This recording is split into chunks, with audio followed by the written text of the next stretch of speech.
ఆమె చిన్నప్పటి నుంచి పోలీస్ శాఖలో పనిచేయాలని కలలు కంది. దానిని నెరవేర్చుకునేందుకు రాత్రీపగలు కష్టపడి చివరకు కానిస్టేబులుగా ఉద్యోగం సాధించి ప్రస్తుతం హయతనగర్ పోలీస్ స్టేషన్ పరిధిలో కానిస్టేబులుగా పనిచేస్తోంది. ప్రేమించిన వ్యక్తిని పెళ్లి చేసుకుంటా అని ఇంట్లో చెబితే ఒప్పుకోలేదు.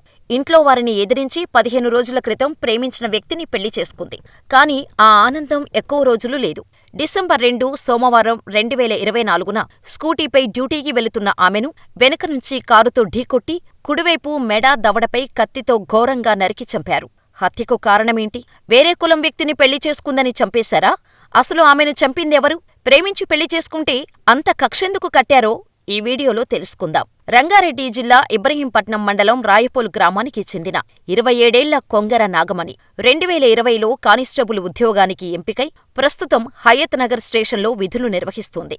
ఆమెకు అక్క, తమ్ముడు ఉన్నారు. చిన్నతనంలోనే తల్లిదండ్రులు మరణించటంతో వాళ్ల పెద్దనాన్న దగ్గరే పెరిగారు. కాగా 10 ఏళ్ల కిందట నాగమణికి పెళ్లయింది. మొదటి భర్తతో మనస్పర్ధలు రావటంతో 2022లో విడాకులు తీసుకుని స్వగ్రామానికి చెందిన చిన్ననాటి స్నేహితుడు బండారి శ్రీకాంతును ప్రేమించింది. ఇద్దరూ పెళ్లి చేసుకోవాలని నిర్ణయించుకున్నారు. ఇంట్లో వారికి ఇద్దరం పెళ్లి చేసుకోవాలి అనుకుంటున్నామని చెప్పింది. కాని శ్రీకాంతు తక్కువ కులానికి చెందినవాడనే కారణంతో సోదరుడు పరమేష్ పెళ్లికి ఒప్పుకోలేదు.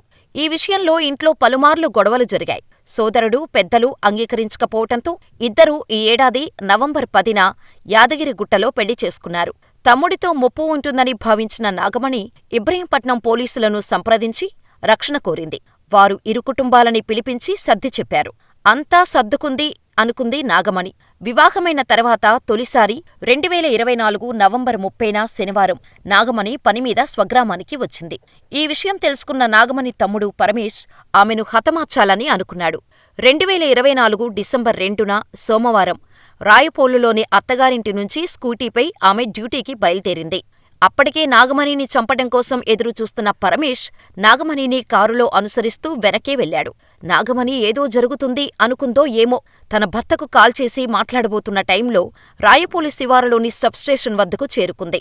వెంటనే పరమేష్ నాగమణిని స్కూటీని కారుతో వెనక నుంచి గుద్దాడు.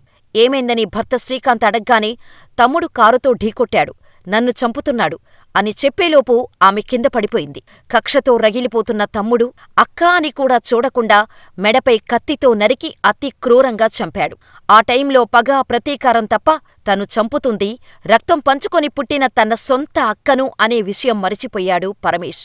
అక్కను క్రూరంగా చంపి పోలీస్ స్టేషన్లో లొంగిపోయాడు పరమేష్. దీంతో అతడిని అదుపులోకి తీసుకున్న పోలీసులు విచారించగా సంచలన విషయాలు చెప్పాడు పరమేష్. అక్కను ఇష్టంలేని పెళ్లి చేసుకున్నందుకు చంపలేదని, ఆస్తి కోసమే చంపినట్టు చెప్పడంతో పోలీసులు షాకయ్యారు. అసలు విషయానికి వస్తే నాగమణి తమకు వారసత్వంగా వచ్చిన భూమిని మొదటి పెళ్లి చేసుకున్న తర్వాత తమ్ముడికి ఇచ్చేసింది. అయితే రెండో పెళ్లి చేసుకున్న తర్వాత ఆ భూమిలో వాటా ఇవ్వాలని గత కొంతకాలంగా తమ్ముడిపై ఒత్తిడి చేయటంతో నాగమణిపై కోపం పెంచుకున్న పరమేష్ ఆమెను దారుణంగా హత్య చేశాడు. ప్రేమించిన భార్య మరణంతో కుంగిపోయిన భర్త మీడియాతో మాట్లాడుతూ 8 సంవత్సరాలుగా నేను నాగమణి ప్రేమించుకున్నాం. మా ప్రేమ విషయం తెలిసి ఇంట్లో వాళ్ళు నాగమణిని పట్టించుకోవటం మానేశారు. 2020లో ఆమె కానిస్టేబుల్ ఉద్యోగం వచ్చింది. అంతకుముందు 4 ఏళ్లు హాస్టల్లో ఉంది. ఆ టైంలో ఆమెకు కావాల్సిన అవసరాలు తీర్చి చదివించాను. కానిస్టేబుల్ ఉద్యోగం వచ్చిన తర్వాత నాగమణి తమ్ముడు పరమేష్ దగ్గరయ్యాడు. ఇంట్లో మా ప్రేమ గురించి చెప్పాం. కాని నాగమణి ఫ్యామిలీ ఒప్పుకోలేదు.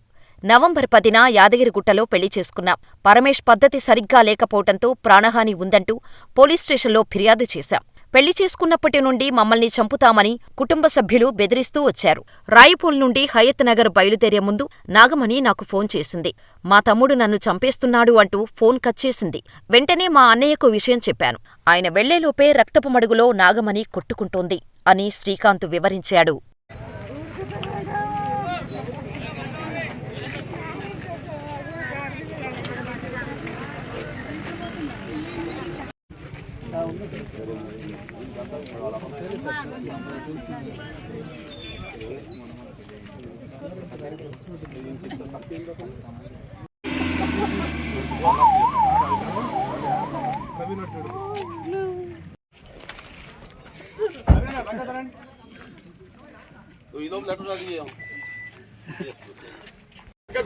సూచనలు పక్కకుండా బండి వస్తుంది, కొద్దిగా దూరం ఉండండి అమ్మా.